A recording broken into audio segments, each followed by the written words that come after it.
Орусия армиясынын катарында Украинадагы согушка барган кыргыз жигит окко ушту. Бишкекте Орусияны колдогон митингге окуучулар да чыгып, мэрия чара көрмөй болду. Навальныйдын командасы Путиндин ашкерек кымбат яхтасын таап чыкты. Ушул жана башка кабарлар менен мен Фатима Аданова тааныштырам. Такталган маалыматты Медиа Хабтан алыңыз, каналга катталыңыз. Украинадагы согушта 2002 жылы туулган теги кыргыз Орусиянын жараны Эгемберди окко ушту.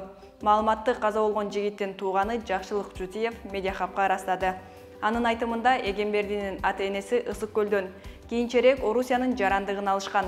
Регнум сайты Эгемберди 2021 жылы күзүндө аскерге чакырылганын, Белгород облусунда Чалгындоо батальонунда келишим менен кызмат өтүп атканын жазды. Украинадагы согушка мартта жөнөтүлүп, 8 мартта окко учкан. Ысык көл районунун Кара Ой айыл аймагынын башчысы Эрлан Чумеков сөөктү бул жакта алып келе элек, күтүп атабыз, атасы бул жакта деп Азаттыкка маалымат берген. Орусия 24 февралда Украинага кол салып, ошондон бери согуш токтой элек, сүйлөшүүлөр жыйынтыгын бере элек. 22 мартта Максим Горький паркында Орусияны колдогон акция өттү. Ага мектеп окуучулары да катышкан. Бишкек мэриясы иш-чарага катышкан окуучулар аскердик мекенчилдик клубунун мүчөсү катары ата-энеси менен кошо катышканын билдирди. Мэрия эмгек кодексине ылайык клубтун жана мектеп өкүлдөрүнүн жоопкерчилиги караларын маалымдады. Акция катышуучуларынын бир тобу окшош кара бет кап тагынып, колдоруна түрдүү лозунгдарды карманып турушкан. Блогер Адлет Балтабай аларды кепке тартып, чакырыктарынын маанисин өздөрүнөн сурап, мындай жооп алды. Сиз бул жерде батыштын саясаты бардык өлкөлөрдүн жамандыгы деген мааниде плакатты кармап турасыз да? Батыштын саясаты деп сиз эмнени түшүнөсүз? Айта албайм. Я. Батыштын саясаты деп эмнени түшүнөсүз? Бул жерде кармап турган жигит саясат деген ошо саясат деп Россия Москваға болот да, Россия болот кой. Сиз Крымды Орусияныкы деп билесизби? Жок, орус эмес, Кыргыздын өзүнүн тарихи бар, орустун өзүнүн тарихи бар да. Крым жергесин Орусияныкы деп билесизби? Оруска караганбыз ийгер, аз деле карайбыз да. ДНР менен ЛНР Орусия Федерациясыныкын таандыкпы? Таандык эмес. Бүгүн бул концертке кандай максатта турасыз анда бул жерде? Бул жерде элечи, бул Россияда орустар бизди багып атпай, 1,5 миллион акча эмебиз бар, кыргыз бар биздинчи. Анан ошого биз сизден кичине буруксуп сас жатат да, жыттам. Ич алганыңызбы? Жок, ичкем. Бизден Россия деген биз багып атпай, Россия биз багат да. Ушул эле күнү 1 май райондук сотунда 3 укук коргоочунун соту өттү. Өндүрүш Токтонасыров, Динара Ошорахунова жана Азиза Абдирасулова 17 мартта Орусиянын Бишкектеги элчилигинин алдына чыгып, Украинадагы согушту токтотууну талап кылышкан. Аларды милиция кармап кеткен. Сот майда бейбаштык беренеси боюнча үчөөнү тең актады. Ал эми милицияга баш ийбеди деген негизде Токтонасыров менен Ошорахуновага 3000 сомдон айып пул салды. Ал эми бул маселе боюнча Абдирасулованын соту 25 мартта болот. Ошол эле күнү 1 май райондук сотунун башка бөлмөсүндө Next TV телеканалынын соту өттү. Телеканалдын эмгек жамааты кеңсеге уруксат берүүнү өтүнүп сотко кайрылган. Сот өтүнүштү канааттандырган жок. Next'тын директору улут аралык кастыкты козутууга айыпталып, кармалганда кеңсенин документтери алынып, кеңсе да телеканал өзү да жабылган болчу. Тергөө телеканал Кыргызстан Орусияга Украина боюнча жардам бере турганы жөнүндө такталбаган маалыматты жарыялаган деп эсептейт. Ал эми телеканалдын адвокаттары жана укук коргоочулар Next'ти соттун чечимисиз эле күч менен жаап салышканын укук бузуу деп эсептешет.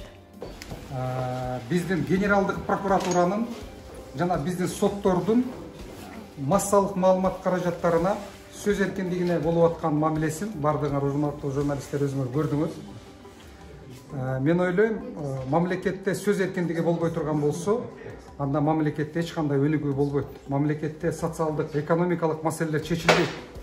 Бийлик канчалык сөз эркиндигин чектей турган болсо, ошончолук бийликтин өзүнүн абалы начарлайт. Ошончолук мамлекеттеги экономикалык абал начарлайт, мамлекеттеги саясий абал начарлайт. Атамекен партиясынын лидерлери Өмүрбек Текебаев менен Дүйшөнкул Чотановду соттоткон Орусиянын мурдагы депутаты Леонид Маевский 11 жылга күчөтүлгөн режимде кесилди. Бул тууралуу Коммерсант басылмасы жазып, Маевскийге сот өкүмү 17 мартта чыкканын тактады. Маевский 2018 жылы Альфа Групп жана А1 компанияларынын топ менеджерлерине жана мурдагы жетекчилеринен 37,5 миллион долларды опузалап өндүргөнү үчүн айыптуу деп табылган. Кылмыштуулук жана коррупцияны иликтөө борбору EUCRP'нин журналисттери орусиялык чиновниктерге жана олигархтарга таандык Европадагы 145 активди таап чыгышты. Алардын жалпы баасы 17,5 миллиард доллардан кем эмес. Табылгалардын ичинде Орусиянын мурдагы вице-премьери Игорь Шуваловдун уулунун, олигархтар Олег Дерипаска жана Роман Абрамовичтин, ошондой эле Алишер Усмановдун энилеринин мүлктөрү бар. Ал эми Алексей Навальныйдын командасынын табылгасы да андан кем эмес кызык. Алар жаңы иликтөөсүндө орус президенти Владимир Путинге тиешелүү болушу мүмкүн деген Шехрезада аттуу супер яхта тууралуу айтып беришет. 140 метрлик кычыраган суу аргымагынын баасы 700 миллион долларга бааланат. Иликтөөчүлөр яхтаны Италиянын портунан табышкан. Аны тейлеген кызматкерлер Путинди кайтарган федералдык күзөт кызматында иштери иликтөөдө аныкталган. Иликтөөнүн эртеси 22 мартта камактагы Алексей Навальный 9 жылга кесилди. Андан тышкары 1 миллион 200 миң рубль айыппул төлөй турган болду. Навальныйды фондуна элден түшкөн акчаны өз кызыкчылыгына иштетпеген, сотту келекелеген деген айыптар тагылган болчу. Орусиянын башкы оппозиционери жана анын тарапташтары муну кызылдай саясий куугунтук деп баалашат. Орусиянын Новая газета басылмасынын башкы редактору, Нобелдин тынчтык сыйлыгынын ээси Дмитрий Муратов аталган наамдын медалын аукционго койду. Түшкөн акчаны украиналык качкындарга, жарадарларга жана ооруканада жаткан балдарга берүүнү ниеттенүүдө. Бул тууралуу басылма сайтка жазып чыкты. Муратов эки тарапты атышууну токтотууга, туткундарды алмашууга, сөйөктөрдү кайтарууга, гуманитардык коридорлорду ачууга жана качкындардын коопсуздугун камсыздоого чакырды.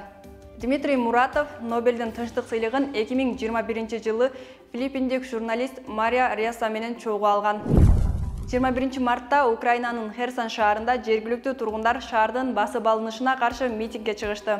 Орус аскерлери чогулгандарды кууп таратып аткан видео соц тармактарда жана массалык маалымат каражаттарында жарыяланды.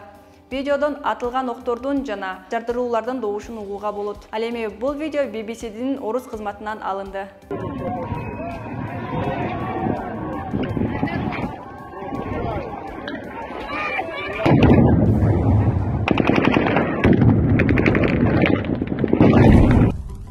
Москва соту Facebook, Instagram жана WhatsApp'тын ээси америкалык Meta компаниясын экстремисттик уюм деп тааныды.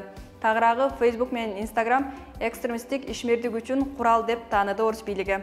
Бул чечимге чейин эле Орусияда Facebook менен Instagram жабылып, ыгын тапкандар VPN менен кирип атышкан. Ал эми сот маалыматты публикага таратуу функциясы жок деген негизде WhatsApp'ка тийген жок. Ошондой эле 22 мартта Роскомнадзор Евроньюз телеканалынын сайтын жапты. Медиахабка Кемин районунун жашоочусу байланышка чыгып, мамлекеттик резервден бөлүнгөн кумшекер менен өсүмдүк майы өкмөт чектеген баадан жогору сатылып атканын айтып, нааразы болду. Кемин районунун бийлигине кайрылганыбызда акимдин орун басары Айгүл Зарылбекова мындай деп жооп берди. Мамлекеттен бөлүп берген резервден келген сакаты бирде жерде 82ден саткан жер жок, 70ден ашырган жокпуз. Аны атайын көзүмө өтүп атам. Башка магазиндер эми көп да. Белгилей кетсек, 15 мартта мамлекеттик материалдык резервдер фондунан 1000 тонна кумшекер жана 500 миң литр өсүмдүк майы сатыкка чыккан. Шекер 70, май 130 сомдон сатыларын өзгөчө кырдаалдар министри Бойбек Ажыкеев билдирген болчу. Күндүн маанилүү кабарлары менен мен Фатима Аданова тааныштырдым. Биздин Telegram каналга да катталыңыздар, лайк басып, комментарий жазыңыздар.